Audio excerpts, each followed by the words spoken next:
Bom dia, day 2 of the Camino de Santiago, Portuguese. Stayed in one of these cute little cabins here at a caravanning campground. I think the cabin was $27, $28, something like that. If I would have camped, it would have been like 11.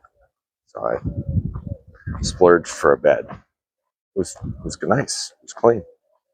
And then going through this campground here, sort of semi-permanent residents. A lot of them have quite the setup here.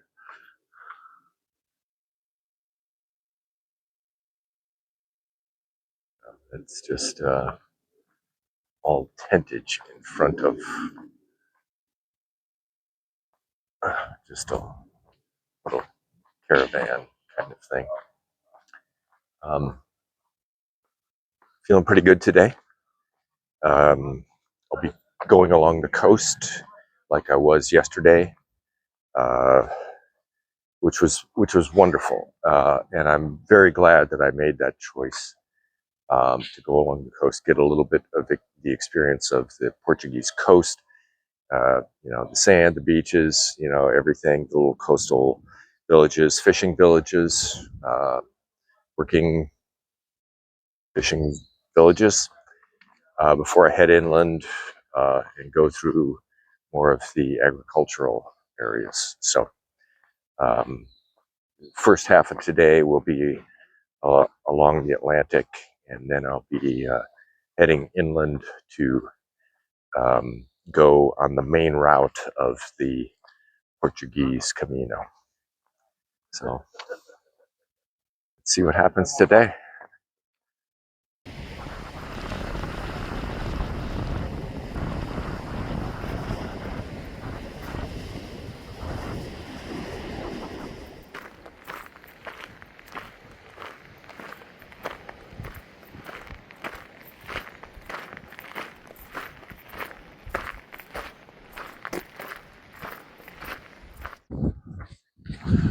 Enjoying the boardwalk here, which has gone on, counting yesterday, for miles. Somewhere between 5 and 10 miles so far. Almost exclusively on this boardwalk, which is much easier on my shin splints, and used by the locals, to go out running, probably better for their feet as well, for their knees, for their ankles.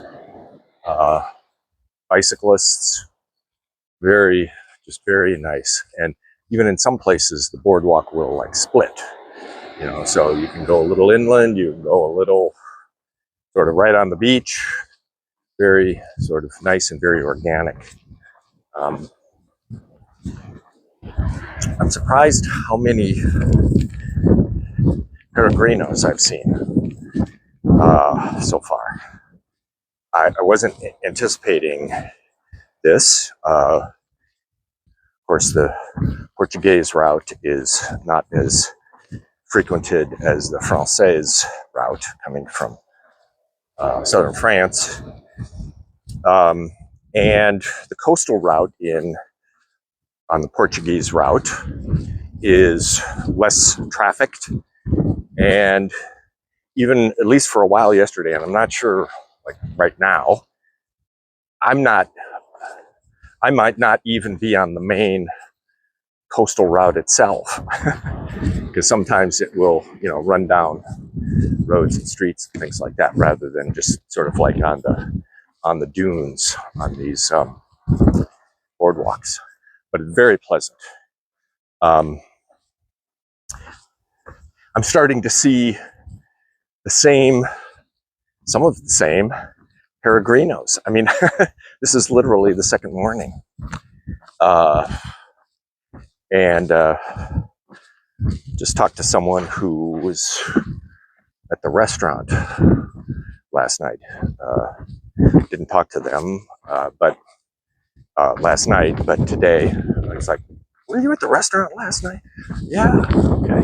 Where'd you start? Where are you from? And this and that. So there's an aspect of the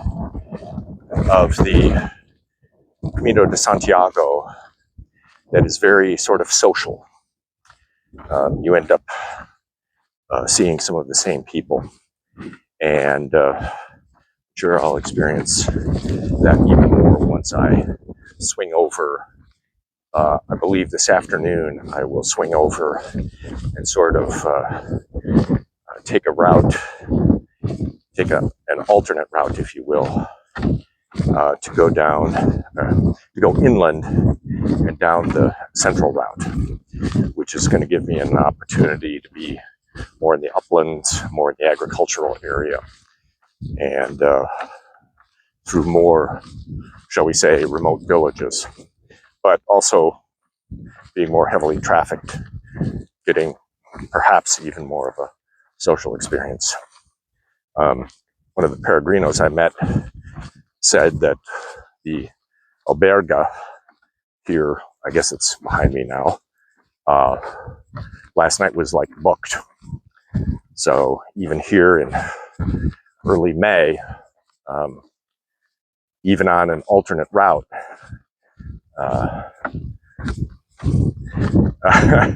there are enough peregrinos that it can be a problem.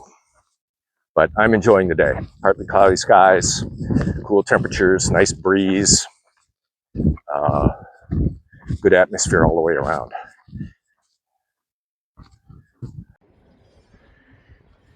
Well, I've been following this aqueduct, and it's getting lower in the sense that not in absolute elevation, but relative to the ground.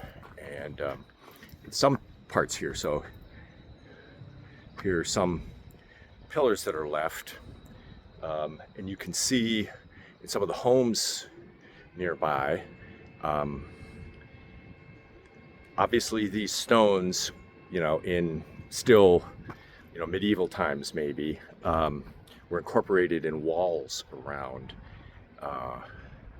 homes, or maybe delineating fields or something like that. But now I'm curious. I almost want to find the source of this aqueduct. Where is this water coming from? Is this spring usually still flowing? Don't know how far away it is. Let's see what the trail brings. Lots of construction going on here in Portugal. These homes are all, many new, and we're kind of getting away from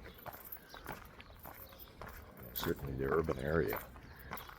This is kind of a more remote area. Yeah, even saw it a lot in the cities, and a lot of. I take that as a indicator of economic activity and, shall we say, hopefulness for the future. If you make an investment now. Yeah, very nice, very pleasant. So the hill I mentioned in the previous clip is that one over my shoulder, and that is where the source of the aqueduct water is. But I've done a little research since then, and that aqueduct, 999 arches worth, wasn't Roman. I just assumed it was Roman. No. No. It was begun in 1626, was not completed till 1714, even though they contracted with lead engineers, some of whom had a military engineering background, and they kept getting fired. they kept screwing it up. They didn't like calculate the slope correctly. Oops. You would think surveying,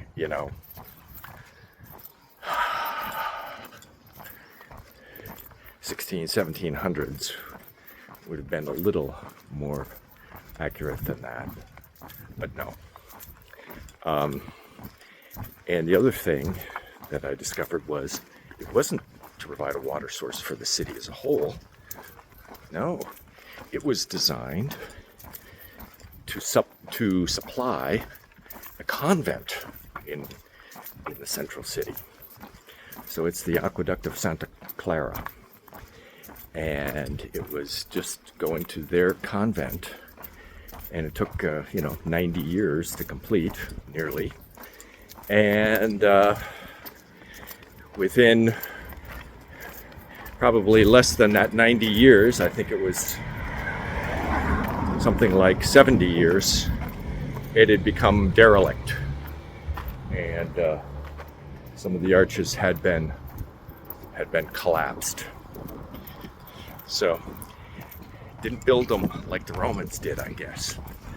And it was just to provide water for the convent. 2.5 miles from the central city. Yeah, I'm not going to go try to find the spring that provides the source. It looks like there's some, it's like all built up there now. So, don't want to intrude on anyone's privacy. Trying to find a spring. It'd be interesting though.